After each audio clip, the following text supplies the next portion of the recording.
How to trust God. Paano magtiwala sa Diyos? Pag-usapan mo natin yan sa devotion natin na ito.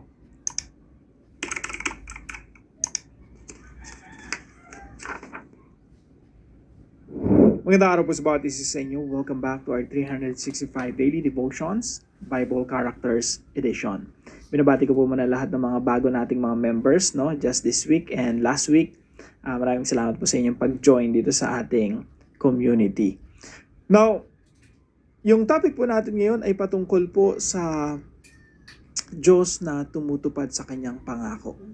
Now, sabi po dito sa Genesis chapter 21, 1 and 2, "Now the Lord was gracious to Sarah, as he had said, and the Lord did for Sarah what he had promised.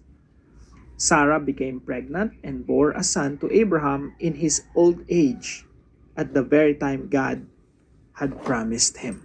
Now, dito po sa Genesis chapter 21, tinupad po ng Diyos yung kanyang pangako kay Sarah. Now, ang daming, ilang chapters din yun, no? Yung simula sa chapter 12, yung pagtawag kay Abraham. At noong mga panahon na yun, wala pa siyang anak.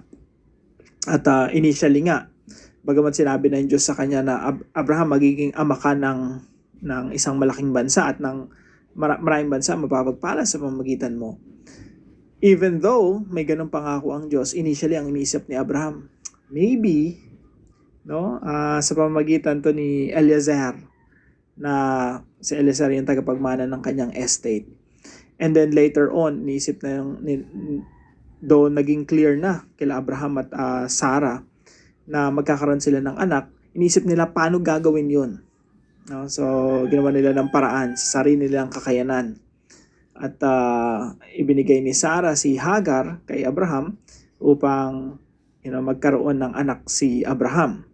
At nagkaanak nga si Abraham, at ang pangalan niya po ay Ishmael, pero sabi ng Diyos, alam mo, hindi yung dati yung kumbaga yung leader ng inyong household, yung mga alipin ng mga servants kagaya ng Eliezer, hindi yan eh. Hindi rin si Ishmael. Sabi ng Diyos, meron akong sariling plano, may sarili kong gustong gawin. Kailangan niyong magtiwala doon. At pinagtiwalaan nga po yun nila Abraham at Sarah. At dito po sa Genesis chapter 21, although in the past, no, pinagtatawanan pa ni Sarah si Yahweh nung hindi nila alam na si Yahweh yon at that time. At sinasabi ni Yahweh, magkakaanak kayo. Tapos natatawa pa si Sarah.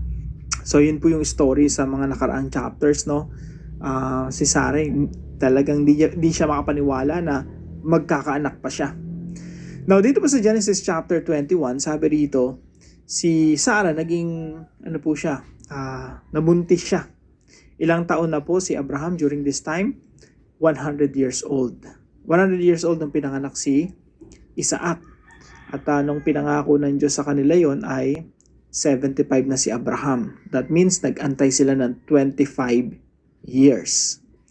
Now, ito po yung mga ilan sa katuruan natin ngayong araw na matututunan po natin sa Genesis chapter 21. Trusting God's agenda. Paano ba magtiwala sa Diyos? Now, ito po yung pinakauna. Number 1, God has His own plan. Pag magtitiwala tayo sa Diyos, mga kapatid, huwag nating isipin na nandyan yung Diyos para tuparin yung ating mga plano sa ating mga sarili. Huwag isipin na God is there for you. God is there for me. Tanda natin, God has His own agenda. Kailangan mong pagtiwalaan yung agenda ng Diyos. The story we're studying is not about Abraham, it's not about Sarah, it's not about Hagar, it's not about Ishmael, it's not about Isaac. It's all about God's agenda. At yung Diyos natin, meron siyang plano. Gagamitin niya lang si Abraham, si Sarah, at si Isaac. God has His own plan. Yung plano ng Diyos, pangmalawakan, pangmalayuan, long-term, eternal. And He has His own agenda. Gusto ng Diyos sa pamamagitan ni Abraham at ni Isaac ay later on ipanganak ang Mesaya, ang ating Panginoong Jesucristo, at sa pamamagitan ni Kristo magkakaroon ng kaayusan dito sa mundo. Yun po yung tinatawag nating redemption.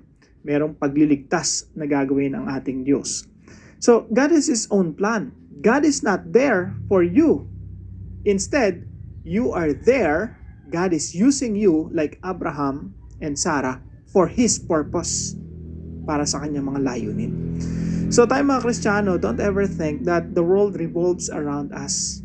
Parang umiikot sa atin yung universe, yung mundo.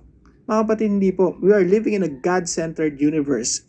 The Lord, our God, is the center of the universe. He has His own plan, He has His own agenda, and we have to trust God's own plan.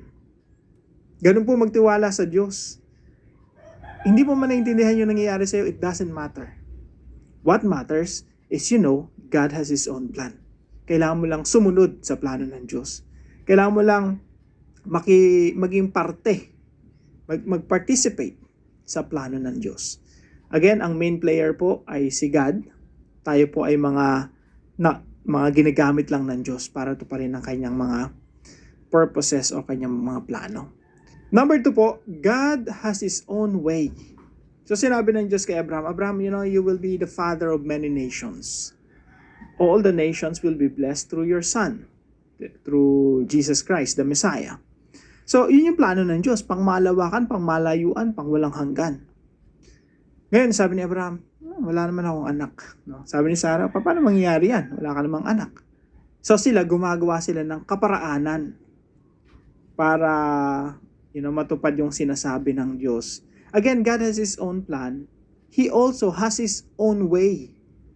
Hindi natin pwedeng sabihin yung kagaya ng ginawa nila Abraham at ni Sarah na, okay Abraham, ito na lang, si Hagar na lang, no? Magsiping kayo, itali kayo, para talagang maging ama ka talaga ng mga bansa.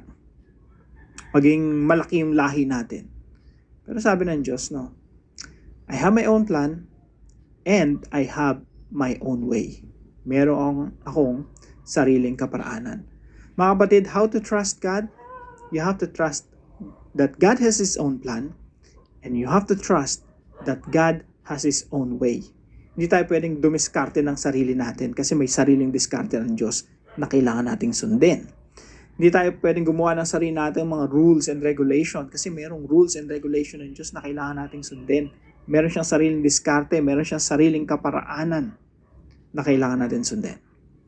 Pangatlo po, God has His own timing. So may plano siya, may kaparaanan siya, at meron siyang takdang panahon. God has His own timing. Makikita niyo po yon sa Genesis chapter 18, and then dito po sa 21, na meron talagang tinatakda ang Diyos na panahon. Inantay talaga ng Diyos itong panahon na to, itong Genesis 21 na to, na binisita ng Diyos si Sarah para si Sarah ay mabuntis at ipagbuntis niya si Isaac. Yung precise na panahon, ang Diyos ang nagtatakda niyan. Kung gaano katagal mag-aantay, ang Diyos ang nagtatakda niyan. God has His own timing. Sa paningin natin, sometimes parang delayed ka naman, Panginoon. Who are we to say that?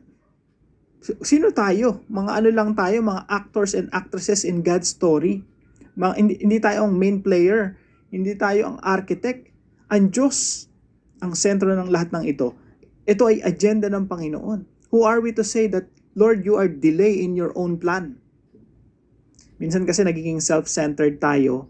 Piling natin tayo nagsiset ng deadline. Tapos si Lord yung performer. Okay Lord, delay ka ngayon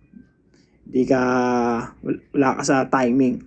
Hindi po ganun mga kapatid. God's time is always perfect. Paano magtiwala sa Diyos? How to trust God? We have to trust God's own timing.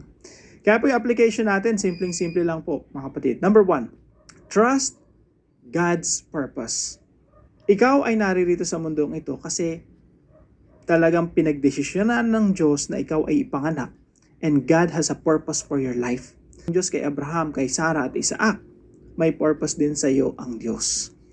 Now, ang isang senyales na ang isang tao ay hindi naunawaan yung Bible, hindi naunawaan yung theology, hindi naunawaan yung Diyos. Ang tingin niya, God is there and the purpose of God is to serve Him or her.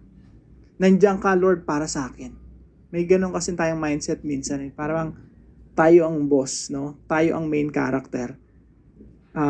Si Lord nandyan para ibigay lahat ng gusto mo tuparin ang pangarap mo, ibigay lahat ng hingin mo. So parang gano'n, no? Parang inisip natin na nandiyan ka, Lord, to give everything I want. Mga kapatid, hindi po gano'n. Tayo ay naririto kasi may purpose ang Diyos. Huwag po nating babaligtarin, no? Na, Lord, minsan kasi gano'n tayo mag-isip eh. Parang self-centered.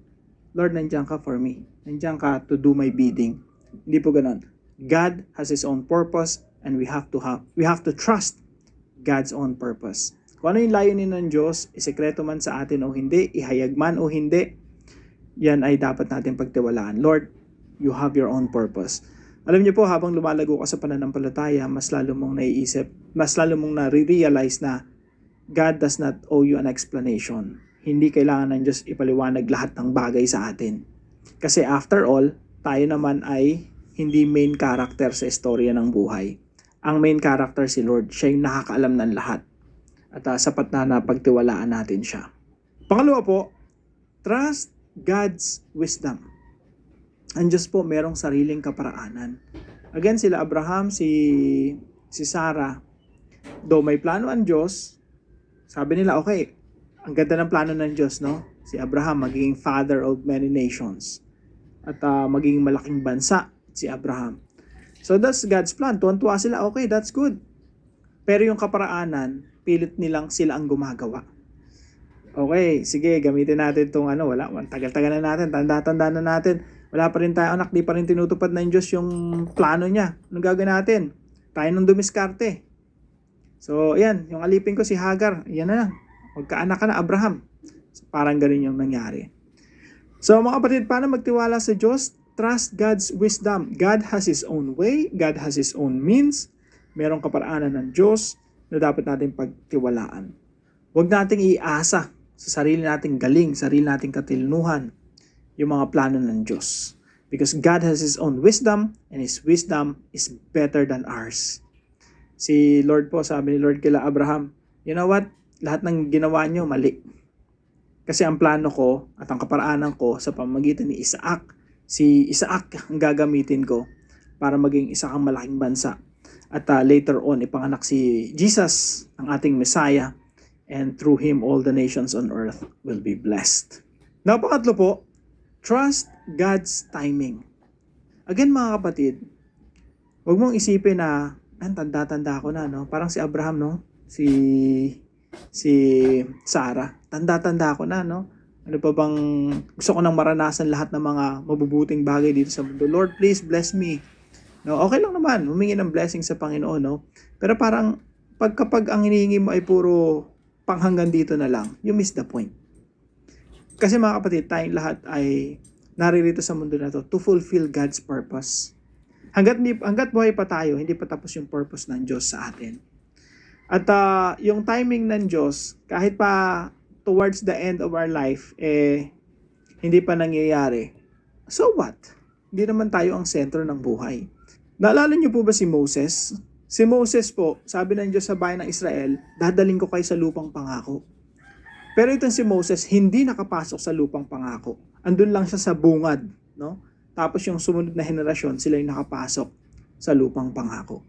So mga kapatid, kahit hindi tayo maka-experience ng mga pinakahahangad natin sa buhay, it doesn't matter. Kasi kung tayo ay parang si Moses lang, or parang si Abraham, nakamtan niya yung anak niya, 100 years old na siya, it doesn't matter. Kasi timing ni Lord yun eh. Si Lord that's God's perfect time. Kailangan nating irespeto at pagtiwalaan yung sariling timing ng Diyos. Wag po tayong lahat magmadali o madaliin si Lord. Salip maging matyaga tayo sa pag-aantay sa Diyos. Because God has His own time and life is not about us. Life is all about God. So si Lord ang magtatakda ng panahon kung kailan niya tutuparin ang kanyang mga pangako. Now para po sa ating discussion, why is it important to understand that God's agenda unfolds according to His purpose, wisdom, and timing? At para naman po sa ating dive deeper video, why did God wait so long before giving Isaac? Tayo po'y manalangin. Lord, Thank you for being a God who always keeps His word. Sometimes I get tired of waiting, and sometimes I doubt when things seems impossible. Please help me remember Isaac and how you did exactly what you promised. Teach my heart to trust you more, even when I cannot see the answer yet. Thank you for being faithful, patient, and kind with me. I want to believe you and rest in your promises every day. In Jesus' name, amen and amen.